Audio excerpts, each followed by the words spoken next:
Mao ni siyang tuburan. Tambubong.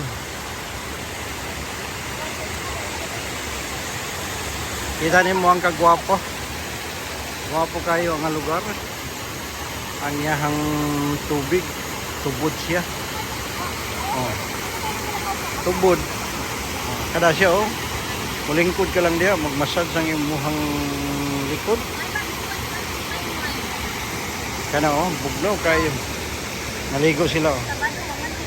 Dami kayo hindi maligo. Kami lang naligo kay nagtesting lang ni. Moni sila ang mga tag-iya dire. Kaning mga balay-balay.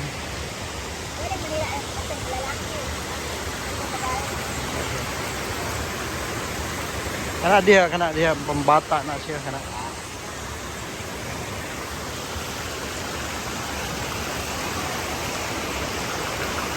Ato tani ikaduha nga pool nila. Saka lang pool. Hinimo ra ni pati bugnawan natural nga tubig. Tubig yun siya natural. Perting tubig bugnaway, bugnaw kayo. Lami kay salom-salom. Pero muhawas dahil ka kay gumikan sa katugnaw. Kara siya tubig. Ikan diha ang tubig nila.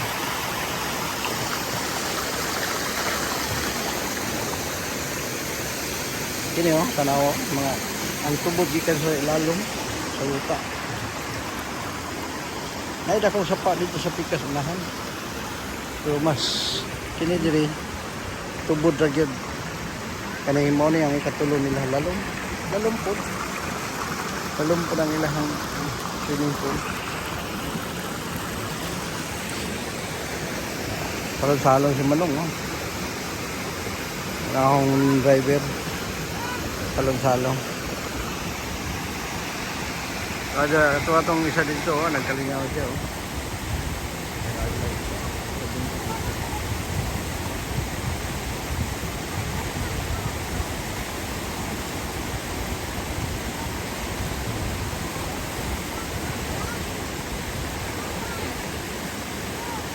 Wapo nga lugar.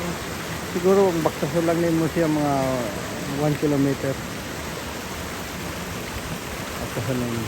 Kaya lang kung gikan ka sa ibabaw paubos siya, pero kung pauli na pud ka pasaka na pud siya. So mao ni nga lugar, natural pa siya nga kuha no na mga kahoy dito gibi sa ilalong pamiyan no. Salamat guys pag tanaw.